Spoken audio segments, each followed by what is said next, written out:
আসসালামু আলাইকুম রহমতুল্লাহ। তো আজকে তোমাদের একটি সিকিউ সলভ ক্লাসে স্বাগতম। সেটা হচ্ছে যে Rajshahi board 2022 botany biology first paper বা জীববিজ্ঞান প্রথম পত্রের একটি সিকিউ। সেটা হচ্ছে যে দ্বিতীয় চ্যাপ্টারের কোষ বিভাজন। ঠিক আছে, এটা আমরা সলভ করি আজকে।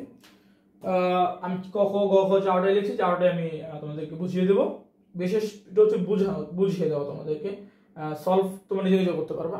আচ্ছা দেখি আমরা প্রথম প্রশ্ন ক সিন্যাপসিস কি। ঠিক আছে, এটা অনেকে সিন্যাপসিস বলে, এটা হচ্ছে সিন্যাপসিস বা সিন্যাপসিস বলার সমস্যা নাই। সিন্যাপসিস কি সেটা হচ্ছে যে হোমোলোগাস ক্রোমোজোমের জোড় বাঁধার প্রক্রিয়াকে বলে সিন্যাপসিস। এখন হোমোলোগাস ক্রোমোজোমটা কি? হোমোলোগাস ক্রোমোজোম আমি লিখছি হোমোলোগাস ক্রোমোজোমটা হচ্ছে যে কোষ বিভাজনের সময় যে তোমার কোষের ভেতর আমরা জানি যে আমাদের প্রতিটা কোষে 23 জোড়া ক্রোমোজোম থাকে, মানে 46টা। এই 23 জোড়া বা 46টা থেকে 23টা আসে মা থেকে, 23টা আসে বাবা থেকে। তো এই হোমোলোগাস ক্রোমোজোম হচ্ছে যে একটি মা থেকে আসা ক্রোমোজোম, একটি বাবা থেকে আসা ক্রোমোজোম। এই দুইটা ক্রোমোজোম যুগলকে একত্রে হোমোলোগাস ক্রোমোজোম বলে। এবং এই দুইটা ক্রোমোজোম যখন জোড় বাঁধে, এই জোড় বাঁধার প্রক্রিয়াটা হচ্ছে সিন্যাপসিস। এবং এই দুটো ক্রোমোজোম যখন জোড় বাঁধে, এই ক্রোমোজোম দুটাকে তখন বলে বাইভ্যালেন্ট। তাহলে বলো একটা কোষে কতগুলো বাইভ্যালেন্ট থাকে? একটা কোষে যদি তোমার ক্রোমোজোম থাকে 46টা যদি ক্রোমোজোম থাকে তাহলে 23টা বাইভ্যালেন্ট থাকবে। কারণ প্রতি দুইটা ক্রোমোজোম একসাথে থাকলে তাহলে তাকে আমরা বাইভ্যালেন্ট বলতেছি, কারণ 23টা বাইভ্যালেন্ট পসিবল। এবং এই জোড় বাঁধার প্রক্রিয়াকে বলতেছে সিন্যাপসিস। আচ্ছা গেল ক। তো তোমরা লিখে দিবা, কি লিখে দিবা? যে কোষ বিভাজনের সময় হোমোলোগাস ক্রোমোজোমের জোড় বাঁধার প্রক্রিয়াকে বলে সিন্যাপসিস। আর জোড় বাঁধছে তো ক্রোমোজোম, তাহলে ক্রোমোজোম দুটাকে বলতেছে বাইভ্যালেন্ট এবং প্রক্রিয়াকে বলতেছে সিন্যাপসিস। ইন্টারকাইনেসিস বলতে কি বোঝো? খ নম্বর প্রশ্ন। এটা দুই লাইন অ্যানসার করতে হবে, কারণ এক লাইন অ্যানসার করলে এক দিবে, দুই লাইন করলে দুই দিবে। আচ্ছা, ইন্টারকাইনেসিস বলতে কি বোঝায়? এটা হচ্ছে যে কোষ বিভাজন, মায়োসিস কোষ বিভাজনের মায়োসিস 1 এবং মায়োসিস 2 এর অন্তর্বর্তীকালীন সময়কে বলতেছে ইন্টারকাইনেসিস। আমরা অনেক সময় ইন্টারকাইনেসিসকে সাইটোকাইনেসিস দ্বারা পেঁচায়া ফেলাই। এখন দেখো সাইটোকাইনেসিস যেটা, দেখো সাইটোকাইনেসিসে কি আছে? সাইটোকাইনেসিস এই যে সাইটো, ঠিক আছে, সাইটোকাইনেসিসে সাইটোকাইনেসিস সাই আছে, বুঝছো? সাইটোকাইনেসিস সাই আছে, তার মানে কি? এটা সাইটোপ্লাজমের বিভাজন। আমরা সাইটোপ্লাজম লিখি, এই যে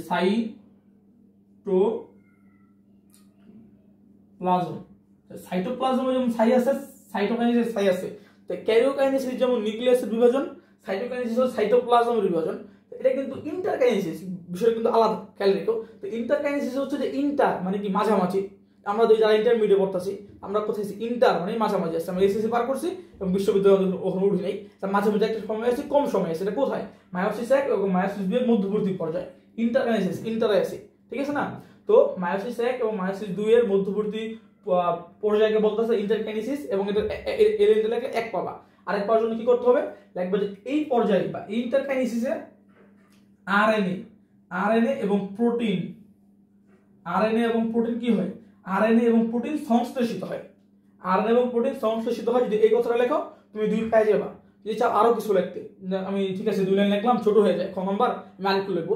তাহলে দেখবা যে এই পর্যায়ে কোনো ডিএনএ রেপ্লিকেশন বা ডিএনএ প্রতিলিপন ঘটে না।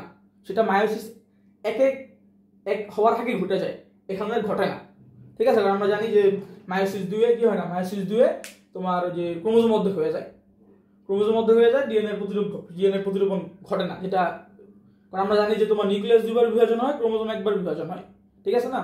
তো ক্রোমোজোম 1বার বিভাজন হচ্ছে মায়োসিস 2 এ। মায়োসিস 1 এ কিন্তু তোমার ক্রোমোজোমের বিভাজন হচ্ছে না, শুধু ডিএনএ আলাদা, শুধু ডিএনএ আর কি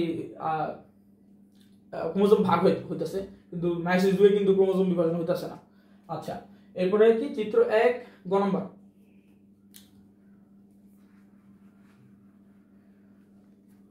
গ নম্বরে কি বলছে? যে চিত্র 1 এর যে ধাপে মেটাকাইনেসিস ঘটে তার চিত্র সহ বর্ণনা দাও। এখন চিত্র 1 মানে যে এটা, তো চিত্র 1 এর যে ধাপে মেটাকাইনেসিস ঘটে তার চিত্র সহ বর্ণনা দাও। চিত্র লাগবে আমাদের, ঠিক আছে? চিত্র আঁকতে বলছে, চিত্র। আচ্ছা, এখন যে চিত্র 1 বলতে কি 16, এটা দ্বারা আসলে ক্রোমোজোম বুঝিয়েছে। 16টা ক্রোমোজোম, এখানে 16টা ক্রোমোজোম, এটা 16টা ক্রোমোজোম। রক্ষণশীল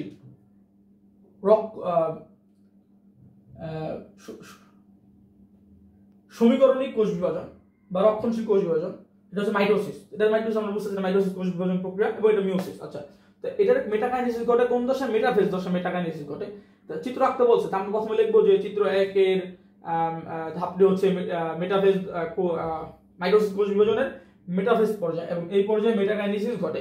নিচে মেটাকাইনেসিস পর্যায়ে চিত্র আকার সহ বর্ণনা দেওয়া হলো। তো এটা লেখার পর প্রথমে চিত্রটা আঁকবা। চিত্রটা আমরা এখানে আমরা বটানিতে উদ্ভিদ কোষ করি, এটা উদ্ভিদ কোষ আঁকবা। এইভাবে একটা উদ্ভিদ কোষ যেভাবে আঁকতে পারো সুন্দর করে, এটা উদ্ভিদ কোষ আঁকবা।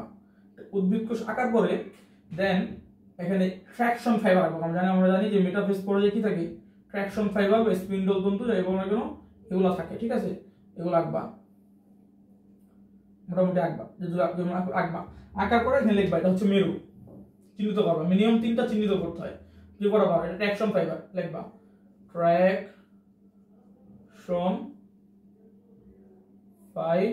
Traction fibre. আর এটা হচ্ছে বিষয় ট্র্যাকশন ফাইবার, আসলে এটা এইভাবে দিতে পারো। ট্র্যাকশন ফাইবার এটা দরকার, এরকম আমি বিষয় অঞ্চল লিখবো। এটা লিখবো বিষুবীয় অঞ্চল, বিষুবীয় অঞ্চল, এটা লিখবো বিষুবীয় অঞ্চল, ঠিক আছে? এরকম ভাবে যদি আরো লিখতে চাও, ট্র্যাকশন ফাইবার, মেরু, বিষুবীয় অঞ্চল, ক্রোমোজোম, মানে ক্রোমোজোম আঁকি নেই এখানে। ক্রোমোজোম আঁকতে, ক্রোমোজোম এঁকে দিবা। ক্রোমোজোম, এখানে একটা ক্রোমোজোম আঁকবা, ঠিক আছে? ক্রোমোজোম এখানে একটা আঁকবা, এরকম ভাবে একটু বড় করে আঁকবা তোমরা। ক্রোমোজোম এঁকে দিবা। তো এটা চিহ্নিত করবা যে এটা হচ্ছে ক্রোমোজোম। 4টা চিহ্নিত করলে ভালো লাগবে না, ক্রোমোজোম, ঠিক আছে? চিহ্নিত করার পরে চিত্র হয়ে গেছে আমাদের। চিত্র কি চিত্র লিখে দিতে, চিত্র মেটাফেজ পর্যায়ে লিখে দিবা, মেটাফেজ, ঠিক আছে? মেটাফেজ পর্যায়ে লিখে দিবা।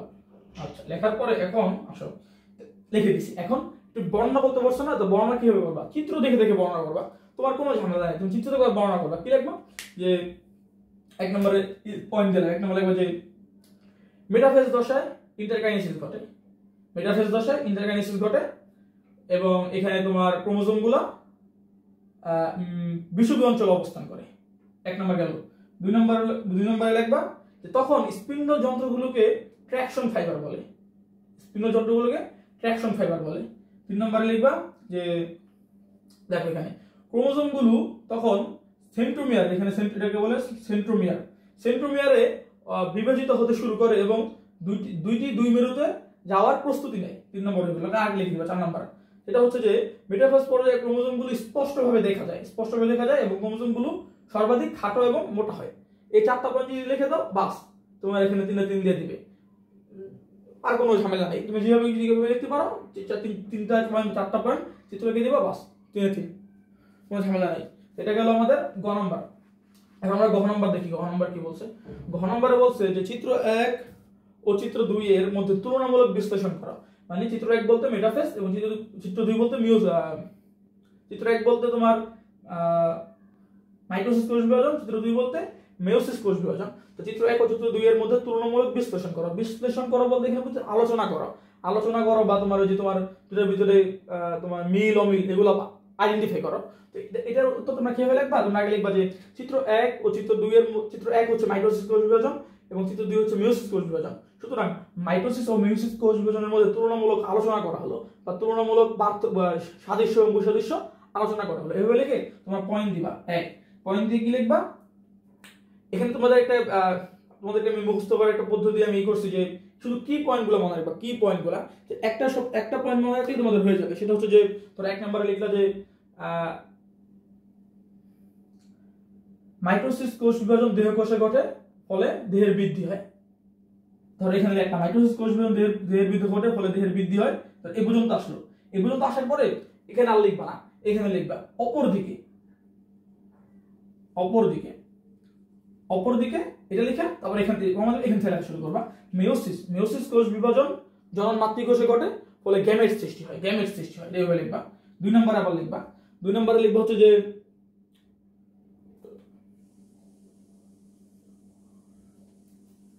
মাইটোসিস কোষ বিভাজন। এখানে এটা কি পয়েন্টটা কি? এই কি পয়েন্ট হচ্ছে যে কোথায় হয়, যে তোমার একটা হচ্ছে দেহ কোষ হচ্ছে আর একটা হচ্ছে তোমার জনন কোষ হচ্ছে। এটা শুধু মনে রাখার পদ্ধতি হচ্ছে দেহ কোষ দিয়ে মনে রাখবা, আর এটা মনে রাখার পদ্ধতি জনন কোষ দিয়ে মনে রাখবা, শুধু জনন কোষ দিয়ে মনে রাখবা, ঠিক আছে? আর মাইটোসিস হচ্ছে কি, মাইটোসিস কোষ বিভাজিত হয়ে 2টি কোষ হচ্ছে, এইভাবে লিখবা। অপরদিকে দিয়ে লিখবা, নিচে অপরদিকে দিয়ে লিখবা। মেয়োসিসের কোষ বিভাজনে 4টি অপত্য কোষ সৃষ্টি হচ্ছে, পরে 3টা যে মারা যায়, একটা থাকে আর কি, এভাবে। 3 নম্বরে লিখবা হচ্ছে যে ক্রোমোজোমে যেটা বিষয় থাকে, ক্রোমোজোম যে মাইটোসিস কোষ বিভাজনে ক্রোমোজোম একবার বিভাজিত হয়, নিউক্লিয়াস একবার বিভাজিত হয়। ক্রোমোজোম একবার, নিউক্লিয়াসও একবার বিভাজিত হয়। আর মিওসিসে নিউক্লিয়াস দুইবার, ক্রোমোজোম একবার বিভাজিত হয়। নিউক্লিয়াস দুবার বিভাজিত হচ্ছে কিন্তু ক্রোমোজোম একবার বিভাজিত হচ্ছে। মায়োসিস একে ক্রোমোজোমের বিভাজন হয় না, মায়োসিস 2 এ ক্রোমোজোমের বিভাজন হয়। মায়োসিস একে ক্রোমোজোম কি হয়ে যায়? মায়োসিস একে ক্রোমোজোম অর্ধেক হয়ে যায়। 4টা ক্রোমোজোম মানে 23 জোড়া ক্রোমোজোম থাকে, 46টা ক্রোমোজোম থাকে, 23টাতে 4 আলাদা হয়ে যায়। কিন্তু মায়োসিস 2 এ গিয়া তখন আবার ঠিকই তোমার ওই যে মাইটোসিসের মতো হয়, ঠিক আছে? তখন আবার ক্রোমোজোম গুলা ওই অর্ধেক হয়ে যায়। যাই হোক, মায়োসিসে কি হয়? মায়োসিস নিউক্লিয়াস দুইবার, ক্রোমোজোম একবার বিভাজিত হয়, এটা মাইটোসিসে হয় না। তারপরে তোমার আরো লিখতে পারো 4 নম্বরে বাইভ্যালেন্টের বিষয় লিখবা যে মাইটোসিসে কোনো বাইভ্যালেন্স সৃষ্টি হয় না, কিন্তু মাইটোসিসে কোনো বাইভ্যালেন্স সৃষ্টি হয় না। মাইটোসিসে কোনো বাইভ্যালেন্স সৃষ্টি হয় না, কিন্তু মায়োসিসে কি বাইভ্যালেন্স সৃষ্টি হয়। 4 নম্বরে লিখবে এটা। 5 নম্বরে লিখতে পারো যে মাইটোসিসে কোনো ক্রসিং ওভার ঘটে না, পরে ক্রসিং ওভারের বিষয় লিখবো। ক্রসিং ওভার লিখবো যে মাইটোসিসে কোনো ক্রসিং ওভার ঘটে না, ফলে বংশ বৃদ্ধিতে কোনো তোমার কোষের তোমার কি বলে এটাকে জনন কোষ, নতুন কোষ অথবা তোমার ওই যে শিশু কোষ বা যেটাই বলো, তো কোষে কোনো জিনগত পার্থক্য দেখা যায় না। কিন্তু মায়োসিসের ক্রসিং ওভার ঘটার ফলে জিনগত অনেক বৈশিষ্ট্য পার্থক্য দেখা যায়। 6 নম্বর আর লিখতে পারো যে মাইটোসিসে জনক্রম হয় না এবং মিওসিসে জনক্রম হয়। জনক্রমটা কি? জনক্রমটা হচ্ছে তোমার যে জনক্রমটা হচ্ছে যে তোমার একটা কোষ বা একটা জীবদেহ, এই যে ডিপ্লয়েড হাপ্লয়েড দশা 2n, জীবদেহ 2n থেকে n হচ্ছে, মানে 2n থেকে n হচ্ছে, আবার n থেকে 2n হচ্ছে, এই প্রক্রিয়াটাকে বলতে হয় জনক্রম, যেটা মায়োসিস হয়, মাইটোসিসে হয় না। যেটা মিওসিস হয়, মাইটোসিসে হয়। এটা লিখতে পারো। 7 নম্বরে লিখতে পারো যে মাইটোসিস কোষ বিভাজন প্রতিটি জীবদের বৃদ্ধির জন্য অত্যাবশ্যক, এবং মিওসিস কোষ বিভাজন জীবকুলের বংশ বৃদ্ধির জন্য অত্যাবশ্যক। এইভাবে 7টা পয়েন্ট লিখে দিতে পারো, লিখে ব্যাস। তারপরে আর কিছু লেখার দরকার নেই, ব্যাস 7টা পয়েন্ট লিখে দিলে, 7টা পয়েন্ট এইভাবে লিখে দিলে তোমার প্রায়, তুমি লিখতে পারো সেভাবে যেভাবে আমি বললাম, তোমার এখানে 1.5-2 পেজ লাগবে। 1.5 পেজ, 1.5 পেজও লাগে, যদি 1.5 পেজও লাগে তাহলে তোমার এখানে 4 দেওয়ার কথা, ঠিক আছে? তুমি যদি সুন্দরভাবে লিখতে পারো, টিচার যদি পড়ো 4 দেওয়ার কথা। তো এটা হচ্ছে আজকের ক্লাস। আশা করি ক্লাসটা তোমাদের ভালো লাগছে। তো সামনে কোন ধরনের ক্লাস বা কোন ধরনের টপিক দিয়ে তোমরা উপকৃত হবে সেটা জানাও, কমেন্ট বক্সে জানাও। ঠিক আছে, ভালো থাকো সবাই, ধন্যবাদ। আসসালামু আলাইকুম রহমতুল্লাহ।